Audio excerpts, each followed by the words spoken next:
Entonces la Biblia, hermanos, es la verdad de Dios. Y en ella podemos encontrar el testimonio de que lo que dice Dios es la verdad, no es una mentira. No es una falsa religión, no es una falsa enseñanza, no es una creencia fanática de los locos evangélicos. No, es la verdad de Dios. Y la verdad absoluta, la verdad que no se puede negar, la verdad que se va a convertir en realidad, aunque la gente no la quiera. Vemos que Dios, por ejemplo, deja su testimonio en la naturaleza, las cosas hechas. Oiga, yo estaba viéndolo otra vez acerca de la atmósfera terrestre. Y quieren ir ahora a Marte y están yendo a Marte. Ya mandaron algunas máquinas para allá. Pero dicen que es muy complicado allá en Marte, por ejemplo, hacer volar un helicóptero porque ahí la atmósfera es muy densa. Haz de cuenta que las aspas no pueden agarrar fuerza para poderse mantener volando. Tienen que hacer un esfuerzo. Lo han logrado ya, pero con mucho esfuerzo. Entonces me puse a pensar y dije, qué extraordinario es como Dios hizo la atmósfera de la Tierra. Que le puso varias capas, le puso una presión precisa. O sea, si tú vas y inflas la llanta de tu bicicleta o de tu carro y te pasas de la presión, ¿sabes qué va a pasar con la llanta? Va a explotar. ¿Sí? O si no le pones la presión precisa, entonces lo que va a pasar es que la llanta va a estar baja y va a producir más gasto de energía. Y la atmósfera es como un globo, hermanos. Es un globo que está rodeando todo el planeta con una presión precisa, exacta. Y no solamente es una capa, son muchas capas. Está la estratosfera, la troposfera, que no tengo tiempo para decirles qué es cada una de esas cosas, pero cada una de ellas tiene gases. Y estos gases, hermanos, mira, si no estuvieran esas capas y estos gases se mezclan, pueden ser hasta mortíferos para el ser humano. La pregunta es ¿por qué no se mezclan? ¿Sabes por qué? Porque Dios los ordenó así.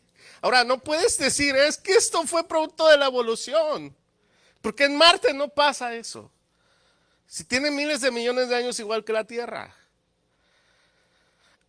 A ver que un evolucionista me diga eso. A ver por qué Marte, por qué Venus no. Pues dicen que Marte es muy parecido a las condiciones de la Tierra. ¿Por qué?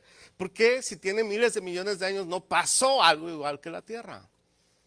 Los evolucionistas dicen que si avientas algo así un desorden, digamos, tienes unos, ¿cómo se llaman los de la baraja? ¿Cómo? Naipes. Y los avientas así al aire, al suelo, va a caerte un castillo hecho de naipes. ¿Puede suceder eso? ¿Puede pasar eso? Eso no sucede jamás. Nunca. Yo no creo que ni en 1 millón o miles de millones de intentos puedas lanzar toda un tajo de naipes, no sé cómo se le llama exactamente, y que te caiga armado un castillo. No sucede eso, no pasa. ¿Sí? Pero los evolucionistas dicen que eso es lo que sucedió hace miles de millones de años. Que de la nada se produjo la vida. Y vaya que la vida es más compleja que un castillo de naipes. O sea, un castillo de naipes, un niño de 8 o de 9 años te lo arma. Pero ¿quién te puede fabricar un molusco o una célula humana? ¿O quién te puede diseñar un chango, un mono? ¿Quién puede hacer eso? Los científicos hoy en día no han podido. Un poquito de monitor, por favor, para mí. No han podido. ¿Sabes por qué? Porque es imposible. Es imposible. ¿Cómo está ordenada la naturaleza? Los anfibios, los peces, los mamíferos, los ovíparos. ¿Por qué no se mezclan especies con especies? ¿Por qué no puedes cruzar un gato con un perro? O un chivo con un lobo. No se puede. Porque si lees en el Génesis, Dios dio la orden y dijo, cada especie se multiplique con su propia especie. Puso una barrera de especies. Pero los evolucionistas dicen que en el pasado, hace millones y millones y millones de años, oye, ya me estoy desviando de mi tema, perdónenme, pero vamos a dejar que el Espíritu Santo nos lleve por allá. Que hace miles de millones y millones y millones de años, o miles de años, hubo una metamorfosis y algo de la nada ordenó una especie. Pues se produjeron los seres vivos en el mar. Y después, con un proceso evolutivo de miles y miles de millones de años, ¡pras! El molusco o la medusa, ustedes han visto las medusas de mar, ¡pras! Se convirtió en un pescado, hermanos, un pez. Y después de un proceso evolutivo de miles y miles de miles de años, ¡pras! El pez se convirtió en un cocodrilo. Y después, ¡pras! Se convierte en una lagartija. Y luego la lagartija, ¡pras! Se convierte en un pájaro. Y ¡pras! El pájaro se convierte en un mamífero. ¡Pras! El mamífero se convierte en ya no voy a decir chango porque un gorila, vamos, un chimpancé. Y el chimpancé luego se convierte en hombre. La pregunta es, ¿por qué no sigue sucediendo? ¿Por qué no hay más especies cambiando de especie? ¿Por qué no hemos visto surgir nuevas especies? ¿De dónde, cómo pueden decir que esto se prueba científicamente? Porque según ellos, según los científicos, para probar que algo es verdad, ponga atención aquí, hay un método científico. Y este método científico significa o es que tienes que hacer una observación. Luego de la observación tienes que hacer una experimentación. Y luego de la experimentación te tiene que dar un resultado. Y si el resultado es a tu favor, entonces ya se convierte en una teoría. Es decir, es casi una verdad o una ley. Es la verdad. Pero ellos no han podido, los científicos no han podido otra vez experimentar y hacer que una especie cambie de otra especie. No han podido. No sé si me expliqué, hermanos. Sí, y no van a poder. Porque simple y sencillamente no puedes. O sea, y están bien locos, porque lo están intentando, no creas que no. Ahorita están los científicos tratando de alterar el ADN de los animales y mezclarlos. Ya han logrado hacer ciertas mezclas. Por ejemplo, no sé si sepas que hay puerquitos fluorescentes. O sea, los pones en la oscuridad y ellos brillan. ¿Por qué? Porque mezclaron su ADN con el ADN de unos peces que son fluorescentes, que viven en el fondo del mar. Entonces, están alterando el ADN. La oveja también. Bueno, eso ya es lo del clon, ¿no? Pero hermanos, ellos no van a poder hacer jamás un cambio de especie a otra especie. Y cuando estoy hablando de especies a otra especie, estoy hablando, por ejemplo, de un mamífero a un ovíparo o de un animal que produzca, que tenga hijos por un huevo a otro animal que tenga hijos sin el huevo, como los perritos, los gatitos. Eso es imposible, no se puede. Puedes mezclar algún animal de la misma especie, lo han hecho. Por ejemplo, el burro, todos sabemos, el burro se puede mezclar con el caballo. ¿Y qué sale, hermana? Una mula. Pero después la mula tiene hijos. Queda estéril, porque ahí está la barrera que Dios puso. Y todos los animales que han logrado así mezclar, por ejemplo, han mezclado también el tigre con el león y sale el liger, famoso liger, que es un gatito así de este tamaño bien grande, pues son estériles, ya no pueden tener hijos ellos, porque no es posible el cambio de especies. ¿Sabes qué nos muestra esto? De que la teoría de la evolución está equivocada, es un error. Así como las religiones que tratan de demostrar qué sucede con la persona después que muere. Porque la muerte es la gran incógnita de todos los seres humanos. La gran interrogación de todo el mundo. ¿Qué pasa conmigo después que muera? ¿Qué sucede contigo después que mueras? ¿A dónde vas? Ya me fui a otro tema, pero gloria a Dios. ¿A dónde va tu alma? ¿Qué sucede después de la muerte? ¿Hay vida o no hay vida? ¿Qué? ¿Te conviertes en una especie ¿cómo le llaman los serafines? Serafincitos.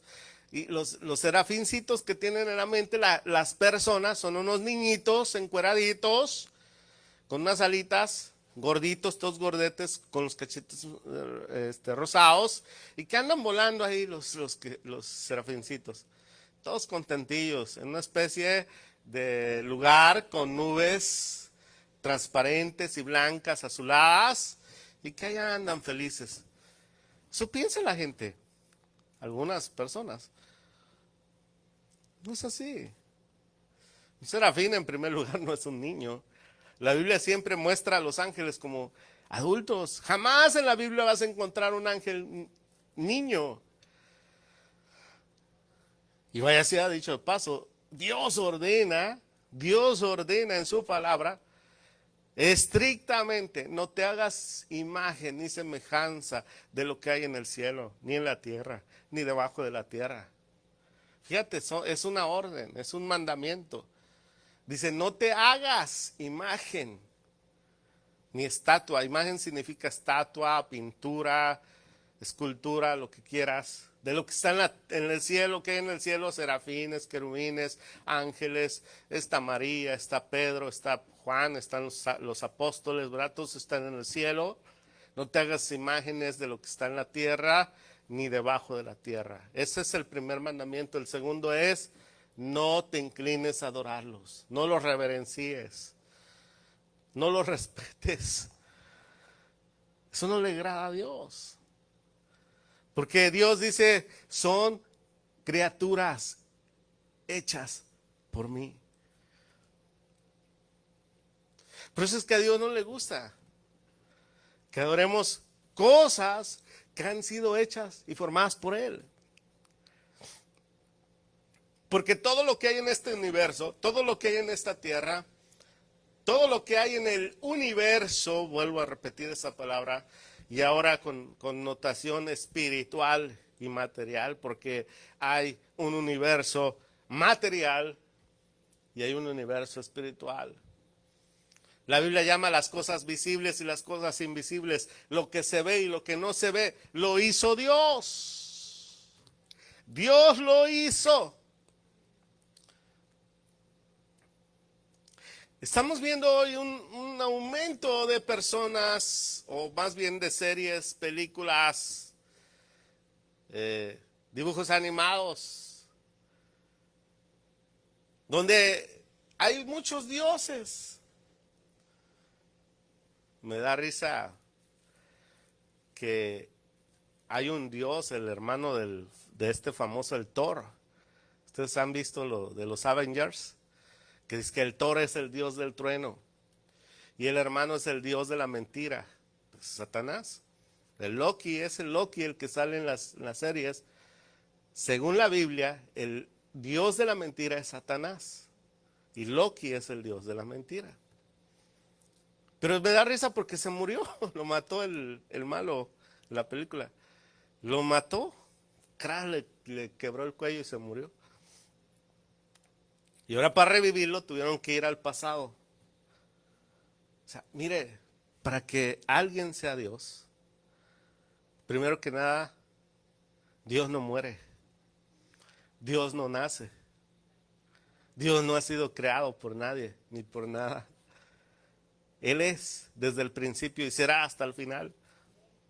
Por eso es que Él es el único digno de ser adorado, de ser exaltado, de ser temido. En Él, en sus manos está la vida y está la muerte. Porque Él es Dios. Él es el creador de la vida. Él es el que da vida y quita la vida. Por eso es Dios. Porque Él nunca muere. Él nunca nació. Él existe desde Desde siempre. ¿Quién es el papá de Dios, pastor? No, Dios no tiene papá. Él es el padre de todo. Y todos nos rascamos la cabeza. ¿Cómo está eso? Precisamente por eso es Dios. Porque no podemos comprender su naturaleza alta. Por eso Él es del Altísimo. Pero el humano, el hombre, quiere humanizar a Dios. Y quiere hacerse dioses que le agraden a Él.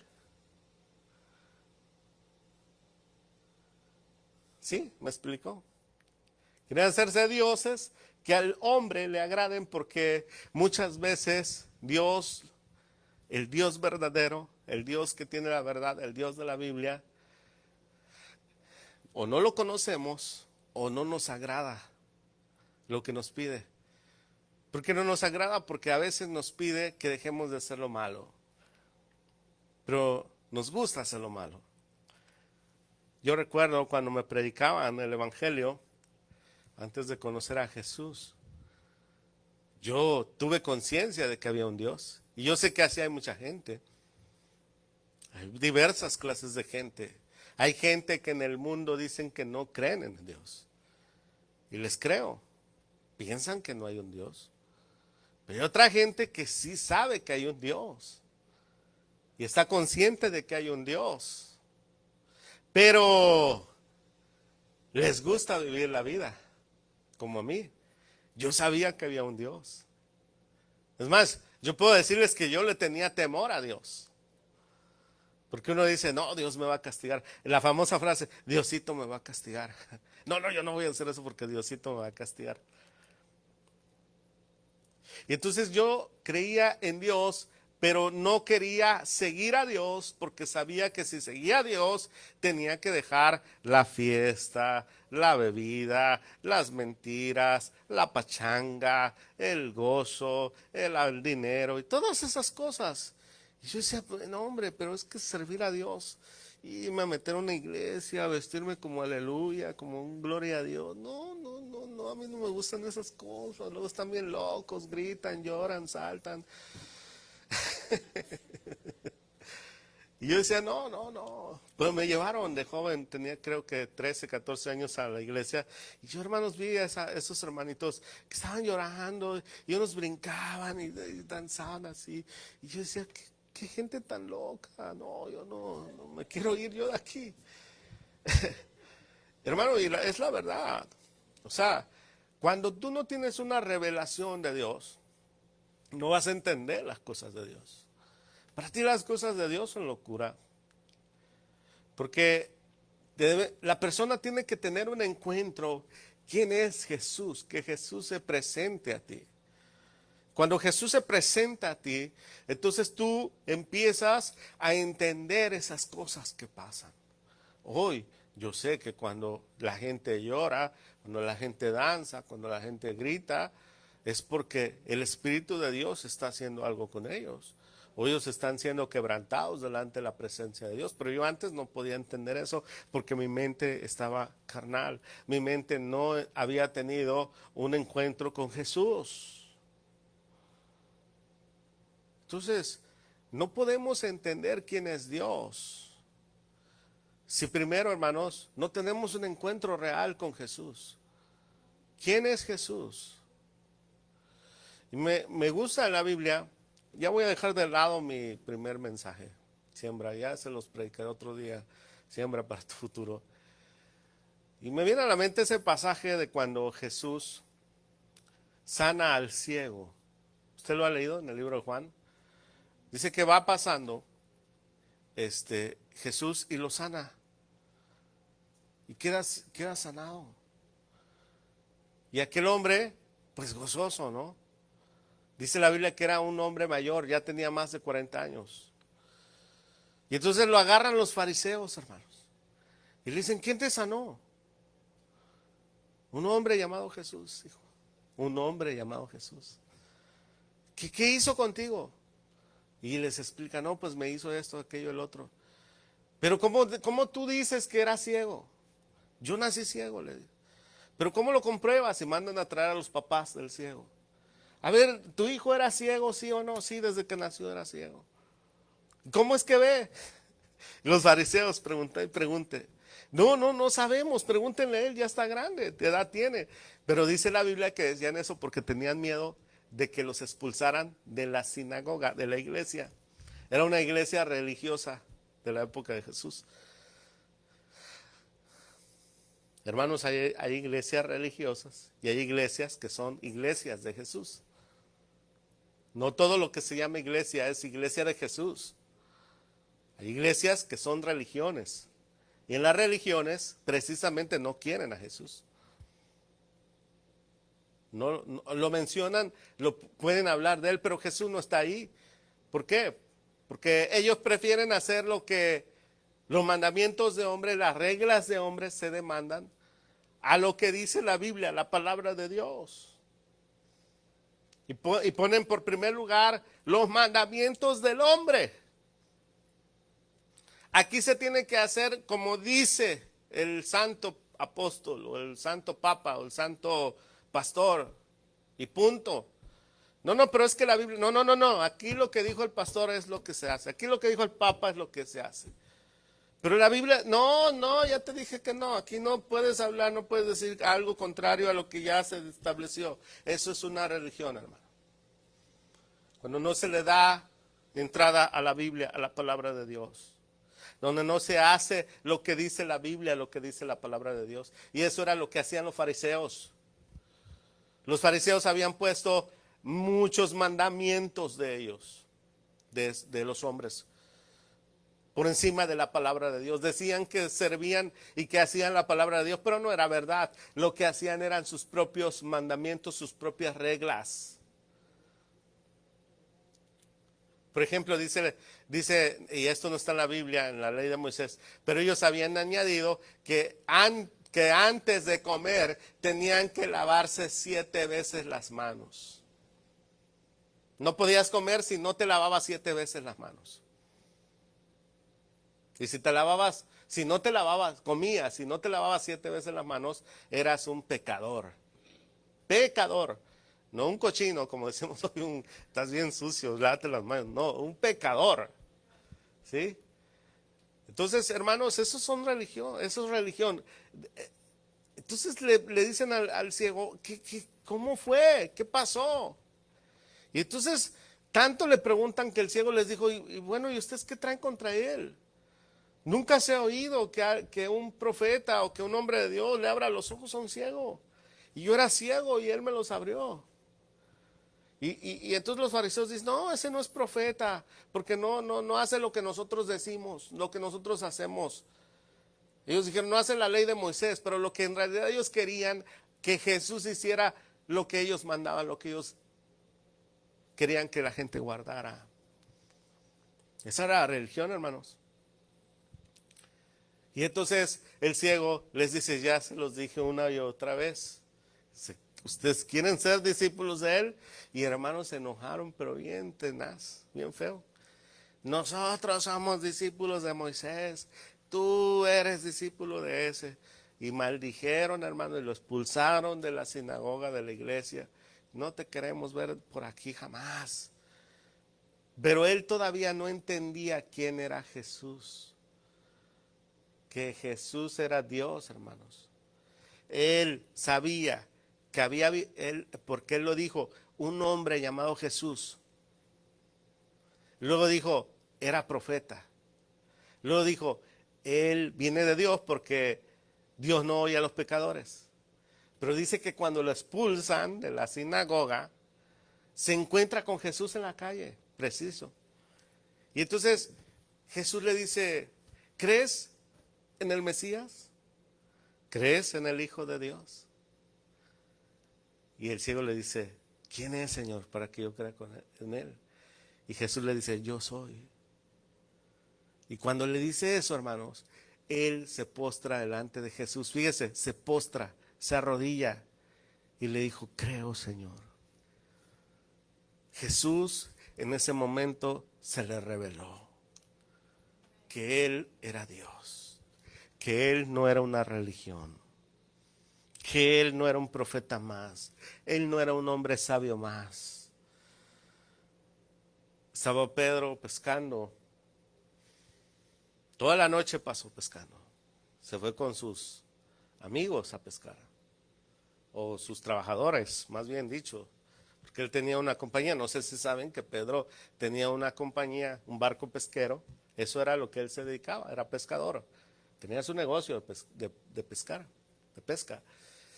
Y pasó toda la noche pescando, no pescó nada. Al otro día está limpiando las redes. Y llega Jesús. Jesús le dice, préstame tu barca para predicar. Jesús le pedía la barca prestada a Pedro porque dice la Biblia que venían las multitudes, hermanos. Mucha gente. Y se le quería aventar encima a Jesús porque de él brotaba sanidad. Había milagros, toda la gente que lo tocaba se sanaba.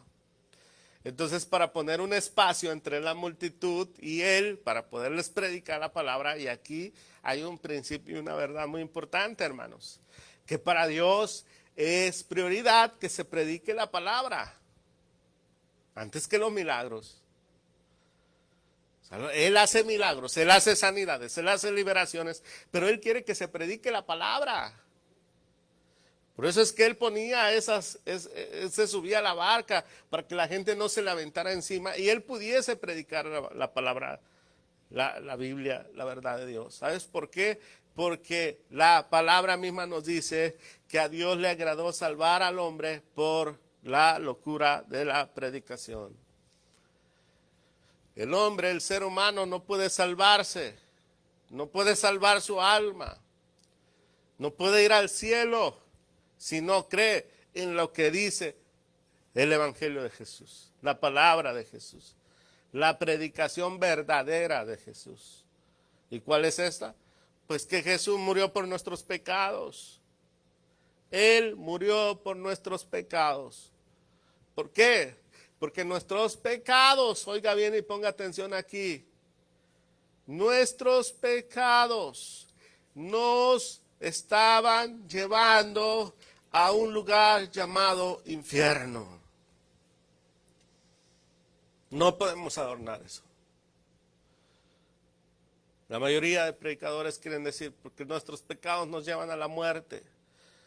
Pero hay que decir la verdad. La muerte en la Biblia es el infierno, hermanos. El infierno. Toda la humanidad, déjenme le digo, todos, no hay ni un justo, ni uno solo, que se pueda salvar por sus propias buenas obras. No hay nadie que por más dinero que tenga, o por más santo que crea ser, o por más buena persona que crea ser, pueda salvarse e irse al cielo. Porque la Biblia nos enseña la verdad, por eso les estaba hablando de la verdad. Y la verdad, hermano, es una realidad, la creamos o no. Tú puedes creer o no creer en la ley de la gravedad, pero la ley de la gravedad va a existir y a ser una realidad, aunque tú no la creas. Pastor, yo no creo en la ley de la gravedad, yo no la veo. Enséñamela y la voy a creer. Muéstramela, déjamela ver. No puedo. Pero te puedo enseñar sus efectos. Si yo lanzo el micrófono así, el micrófono va a ser atraído al centro de la Tierra. Esa es la ley de la gravedad. Que en el centro de nuestro planeta hay un gran imán que nos atrae a todos hacia el centro de la Tierra. Eso es la ley de la gravedad. Y todo aquel que no la crea, eso no significa que no exista porque no la crea. Eso no significa que no va a haber efectos porque no la cree. ¿Sí me estoy explicando? Hay personas que dicen, yo soy un perro. Sí, y traen su collar, hermanos. Y se buscaron un amo. De veras, ya hay gente así. Viven como perros. Perdonen la expresión. Así son, de veras, no estoy inventándome. Esto está en el internet, véalo. Ellos comen croquetas, no hablan ya, solo wow, y gruñen y muerden, de verdad. Y ellos dicen y afirman que son perros. Pero aunque digan y afirmen que son perros, la realidad es otra. O sea, son seres humanos. No podemos cambiar esa realidad. No se puede cambiar esa realidad. Es igual a la realidad de Dios. Aunque no la creamos, aunque digamos que muchos caminos llevan al cielo, aunque digamos que no existe el infierno, aunque diga, no, yo no creo en el infierno, no, yo soy ateo, no, yo soy agnóstico, yo creo que soy un Dios, soy panteísta. Creas lo que tú creas, la realidad es una y la verdad es una. Y esa verdad, aunque no la creamos, va a terminar haciéndose realidad en nosotros. Siento la presencia de Dios. Así que cuando muramos, vamos a tener que enfrentarnos a esa realidad. Y por eso Jesús murió en la cruz, hermanitos. Por eso Jesús murió en la cruz, por esa realidad. Porque la realidad es que el pecado nos está llevando al infierno. ¿Y qué es pecado, pastor? Pecado es la desobediencia a Dios, a lo que Dios dijo. Pastor, pero yo soy buena persona, yo no robo, yo no mato. El problema es que toda desobediencia, sea pequeña o sea grande, ya te lleva al infierno. Una sola mentira te lleva al infierno. Qué exagerado. Pero aunque parezca exagerado, si te pones a pensar, ningún ser humano ha dicho nada más una sola mentira en toda su vida. Ha dicho miles de mentiras. Y no solamente podemos catalogar al ser humano como mentiroso, porque todos somos mentirosos, hermanos. No se hagan. Hasta el cristiano es mentiroso. Pero si ponemos los 10 mandamientos y los 10 mandamientos, hermanos, nos examinamos a través de ellos, vamos a darnos cuenta de que a cada momento lo rompemos. ¿Cuánta gente usa el nombre de Dios en vano? ¿Sabes qué es usar el nombre de Dios en vano? Por los que no saben, cuando dices, oh my gosh, oh my God, Jesus, estás usando el nombre de Dios en vano. Estás rompiendo un mandamiento. Ya pecaste. Yo no lo digo, lo dice la Biblia, hermanos. La Biblia dice, no mirarás con codicia a la mujer ajena y al hombre ajeno también. Y también dice, no mirarás con codicia el carro. Bueno, no dice el carro porque en aquel entonces no había carros, pero dice, no veas el burro, el caballo, el buey, la casa de tu vecino con codicia. ¿Y cuántas veces nosotros hemos mirado con codicia las cosas de las demás personas? Ya quebramos otro mandamiento. Hermanos, ¿quién no ha robado? No, yo nunca, pastor, yo nunca.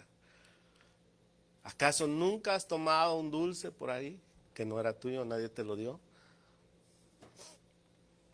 O en tu trabajo te agarraste algo que sobró, no te lo dio el jefe, ya robaste.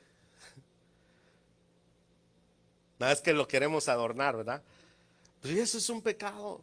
Entonces, si nos ponemos, imagínate, si Dios nos juzga en el día del juicio por esos 10 mandamientos, ¿quién podrá ser salvo? ¿Quién podrá decirle a Dios, yo nunca robé nada a Dios? Y para que sepan, la Biblia dice en el Apocalipsis que todo lo que hacemos, desde que naces hasta que mueres, está siendo grabado en los libros. Hay unos libros. Yo imagino que son videos más bien que libros. Pero dice en el Apocalipsis, abrirán los libros y ahí estarán todas las obras de las personas. O sea que ahí va a aparecer, cuando una persona llega ante Dios y le diga, yo nunca dije una mentira, ahí se va a abrir el libro, va a salir todas las veces que dijo la mentira el hombre o la mujer. No, yo nunca robé. Y ahí va a salir en el libro, a ver, Ángel, trae el libro, ¡zas! Va a salir todas las veces que robaste. No, yo nunca miré con codicia o con lujuria a nadie. ¡Sas! Ahí vas a salir en el sillón viendo el Netflix, las películas que no debes de ver.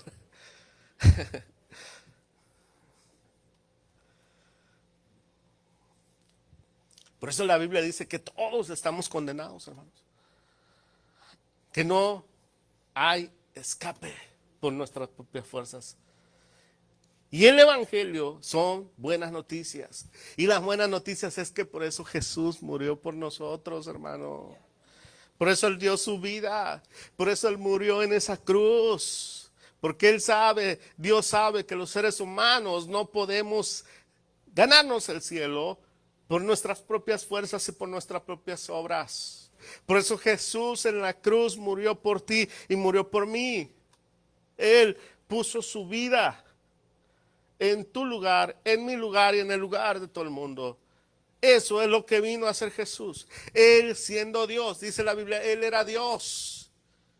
Se hizo siervo, se despojó de sí mismo, se quitó su divinidad y se hizo un hombre, un ser humano, para morir y morir en la cruz. Oh, gloria a Dios. Para que todo aquel que en Él cree no perezca. O sea, no se vaya al infierno, mas tenga la vida eterna. Y Jesús dijo que así como la serpiente que Moisés levantó en el desierto, así Él iba a ser levantado. ¿Qué pasó con la serpiente que Moisés levantó en el desierto? Dice la Biblia que un día la gente empezó a murmurar de Dios. Empezaron a hablar mal de Dios, empezaron a quejar contra Dios. Y el diablo vino y les mandó serpientes, hermanos, serpientes venenosas.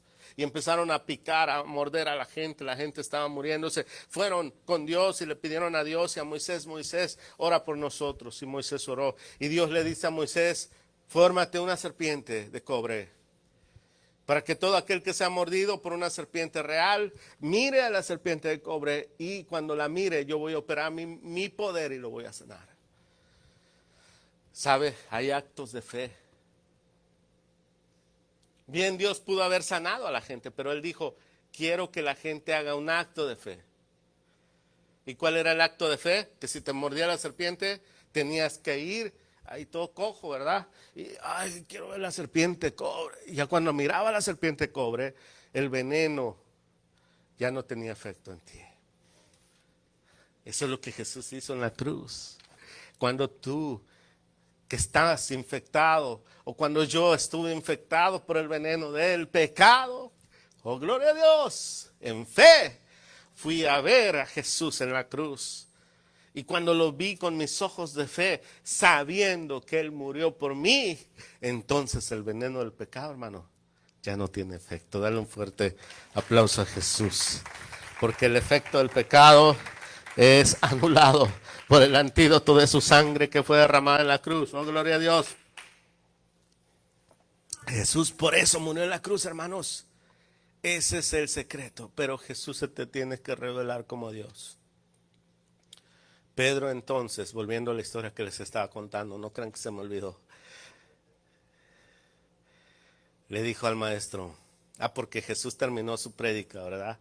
Y le dijo Jesús a Pedro, boga mar adentro, ve mar adentro, Pedro, vamos a pescar. Y le dijo Jesús, avienta tu red. Y Pedro le dijo, maestro, sorry, pero yo aquí soy el experto. Ya pasé toda la noche. Y maestro, yo no sé si sepas, todo esto se los digo, no lo dice la Biblia, pero se los narro para que entiendan, ¿ok?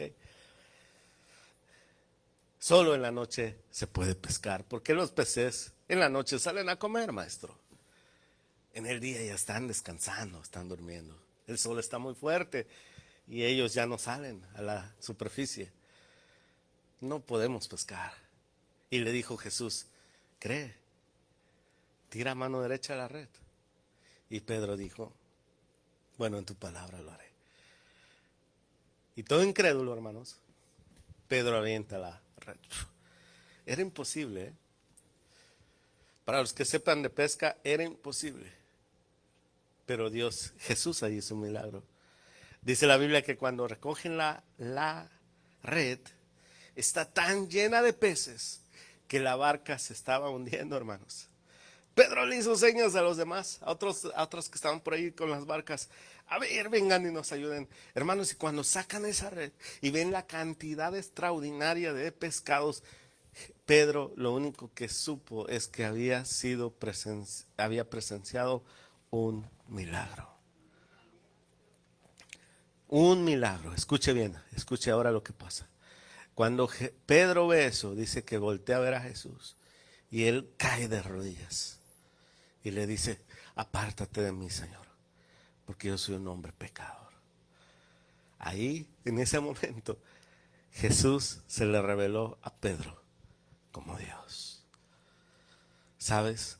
Necesitamos que Jesús se nos revele como Dios. Porque solamente así vamos a poder comprender el Evangelio. Solamente así vamos a poder entender que lo que dice la Biblia es verdad. Más allá de lo que dice la evolución. Más allá de lo que dicen los científicos o los intelectuales de este mundo. Solo cuando Jesús se te revele como Dios, vas a poder entonces invertir tu vida para hacer lo que dice la Biblia. Vas a poder hacer lo que dice la Biblia, perder tu vida para ganártela del cielo. Y Jesús se nos quiere revelar, hermanos. ¿Cómo se te revela Jesús? Él lo hace porque Él es Dios.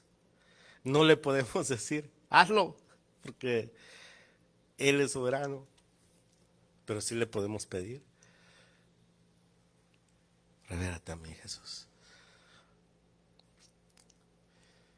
Y si Él quiere, y si es el tiempo de Él, Él se te va a revelar, como se me reveló a mí. Porque recuerdas que yo te contaba que yo no quería de las cosas de Dios. Pero aquel día que Jesús se me reveló, que yo supe que Él era Dios, hermano, mi vida fue transformada.